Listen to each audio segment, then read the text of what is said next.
Ayan sana ang gagamitin kong bag ngayon mga ka-viewers. Kaso maulan siya. Ano to, Lady Dior. Kumbaga type ko sana siyang gamitin ngayon kaso umuulan siya. Kaya tawag nito, ibang bag na lang ang gamitin natin. So ayan na siya. Binalik na natin sa sa lagayan niya. Ito i-share ko sa inyo to mga ka-viewers. Ayan ito nakikita niyo yan, naglalagay ako ng ng tawag nito ng ganito. Ayan yung ganyan. Kasi ang tawag nito pang protect sa mga sa mga bag. Ayan.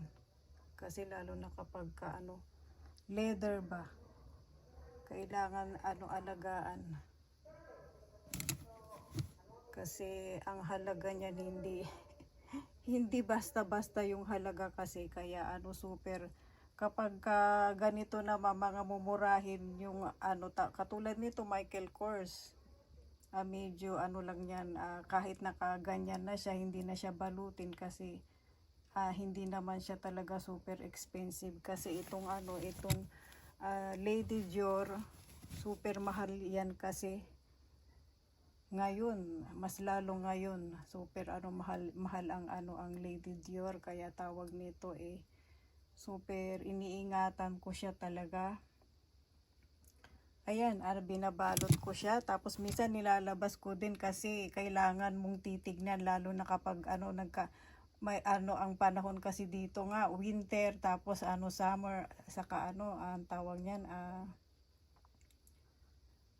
ang tawag nun autumn, yung spring ba. Ayan, kailangan titignan mo din yung yung tawag nito, yung iyong mga bag sisilipin lalo na kapag naka-storage na ganyan. Ito yung may tawag nito, yung aking dalawang YSL nakabalot siya. Kapag tinitignan ko din yan kasi baka nagkakaroon na siya ng ng kabi. Ano ba sa Tagalog yung yung kabi? Yun, basta basta yung para para hindi masira yung mo, yung mga bag mo, i-check mo siya.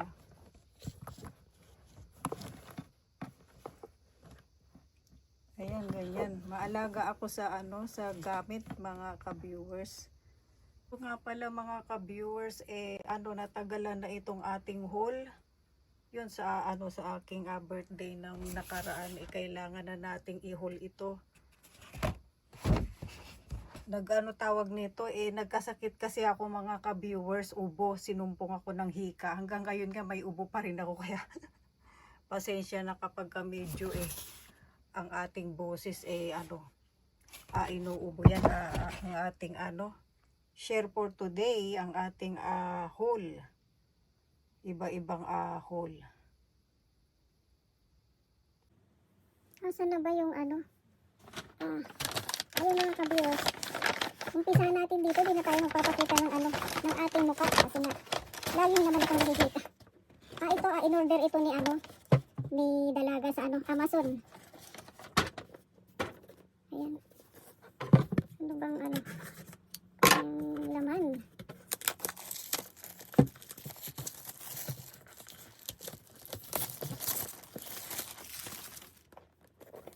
So ayan siya, ayan, baliktad. Paano ba siya buksan? Ayun. Ganito siya mga ka-viewers. Ayan. Ayan, hair dryer.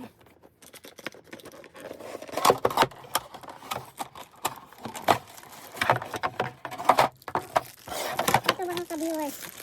Ano to, para sa din, pag nagdadry yung buhok mo. Ayan, ganyan siya.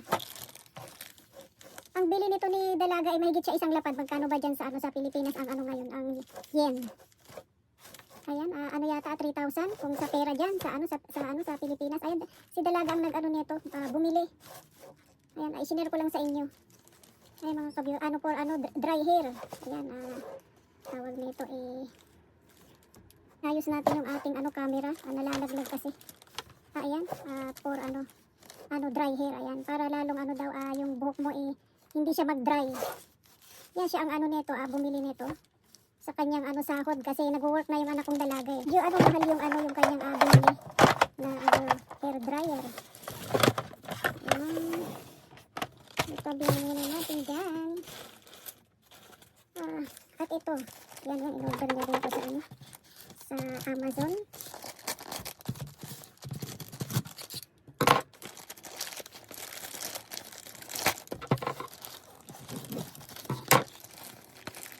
Mahirap lang yung kanyang mga plastic ba? Ano ba to? Ano bang laman? Diyan mo na. Yan siya mga ka-viewers. Jararan! Ayan, ano ba siya? Jam. Nahulaan ninyo mga ka-viewers. Ayan. Cover ng ng tawag nito cellphone. Ayan, dalawa siya. Isang tawag niyan, ayan, isang gold ba yan ang kulay niya? At saka ito pink. Regalo niya daw to sa akin. Itong na ito, yan, itong cover ng iPhone 15 Pro. Ano siya, anong tawag nito? Ayan yung na yung nakikita ninyo, yung niya. Nakakatuwa lang siya. Balik tayo sa pagkabata, ayan. Kaso iba yung iba sana yung nagustuhan kong style, yung yan yung glitters. Na glitters pala siya kasi yung nakita ko doon sa tawag nito na pinabibili ko sa kanya na yun nga at gift nga niya sa akin sa birthday ko. Mga puso-puso, iba pala yung siguro naubos na yun kaya ayan glitter na lang yung kanyang yung kikita niyo nakakatuwa ba mga ka-viewers, ayan. Puso-puso kasi yung nakita ko doon kaso iba siya. Glitters yung kanyang tawag nito ayan, kikita ninyo yung yung yung gumagalaw. Ayan basta mga ka-viewers yan ang tawag nito binili ni Dalaga sa sa Amazon. Gift niya sa sa birthday ko. Hindi ko alam kung magkano to, nasa 3,000 yen na yata itong na nabili niya na ito.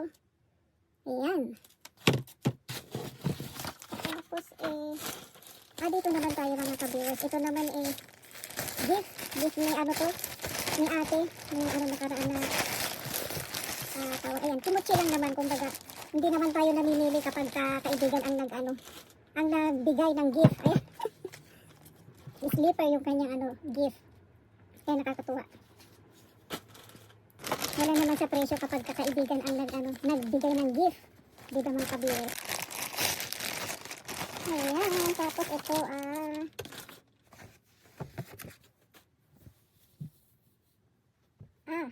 yan ang kanyang tawag nito. Ano pala siya? Short. Pang din siya ligo. Panligo ba ito? O pang bahay. Ayun, pang tulog. Ito mga ka-viewers. Cute sa sa pran-pran. Ayan, thanks ate. Ayan, for gift. Ano siya? Anong tawag nito? Yung tela niya, malambot ang tela niya. Ayan, super thank you. So, ayan ang kanyang gift ating birthday nakaraan. Hindi naman tayo namimili mga ka-viewers, diba? Basta regalo sa atin ng ating mga kaibigan. Ito naman i-share ko sa inyo mga ka-viewers kasi nakita nyo nga, binag ko na tawag nito, nagpunta kami sa sa drugstore. Yun, ang daming drugstore ngayon dito sa kumbaga dun sa pinuntahan namin na Center Plaza sa San Lumia, ang daming bagong bukas na drugstore. Yun, i-share ko lang sa inyo mga ka-viewers yung aming nabili.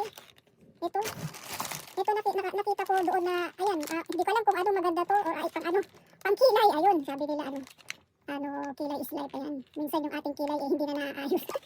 Kumbaga super mahirap magkilay-kilay talaga. Alam niyo ba mga ka-viewers isang beses akong nagpatato ng kilay. Kasi para hindi na nga mabusisi, di ba? Kasi super mahirap talagang magkilay, di ba? Alam niyo ba nung nagpunta kami ng Thailand nagpakilay kami doon kung yung isa kong kaibigan ba. Ayan, nalimutan ko na kung sa Thailand ba yun o sa Pilipinas kasi pagkagaling ng Pilipinas, pumunta kami ng Thailand, nalimutan ko na kung saan kami nagpatato. Sa Thailand ba, ayun.